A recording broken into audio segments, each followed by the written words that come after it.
Hi అండి. పండగలు start అయ్యాయి కదా! ఒకే రకం పిండితోటి చేసుకునే 2 రకాల పిండి వంటలు తయారు చేసుకుందాం. చాలా ఈజీగా తయారు చేసుకోవచ్చు. దీనికోసం 3 కప్పుల మైదా, 1 కప్పు వరిపిండి అయితే వేసుకుంటే సరిపోతుంది. ఇవన్నీ వేసుకున్న తర్వాత ఇందులోకి 1 స్పూను ఉప్పు, 1 స్పూన్ కారం కరెక్ట్‌గా మెజర్‌మెంట్ సరిపోతుందండి. ఇందులోకి కొంచెం 2 స్పూన్లు గోరువెచ్చని నూనె అయితే వేడి చేసి అయితే వేసుకోవాలి. ఇవి వేసుకోవడం వల్ల మనకి చిప్స్ అనేవి బాగా క్రిస్పీగా అయితే వస్తాయి. కొంచెం కొంచెం వాటర్ అది చేసుకొని పిండిని ఒక పావుగంట సేపు నాననివ్వాలి.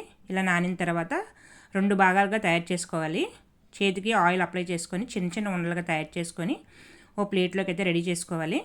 ఇలా ఉండలన్నీ రెడీ చేసుకున్న తర్వాత గబలబల్లకి కొంచెం ఆయిల్ అప్లై చేసుకొని పల్చగా అయితే మనం తయారు చేసుకుంటే మధ్యలోని గట్టిగా ఉండకుండా ఉంటాయండి. మిగిలిన పిండిని కూడా మనం పక్కన పెట్టుకోవాలి. నూనె కొంచెం వేగిన తర్వాత మీడియం ఫ్లేమ్లో పెట్టుకొని గవ్వలు అనేవి వేయించుకోవాలి. మిగిలిన పిండిని కూడా తీసుకొని చపాతీలాగా అయితే చేసుకోవాలి.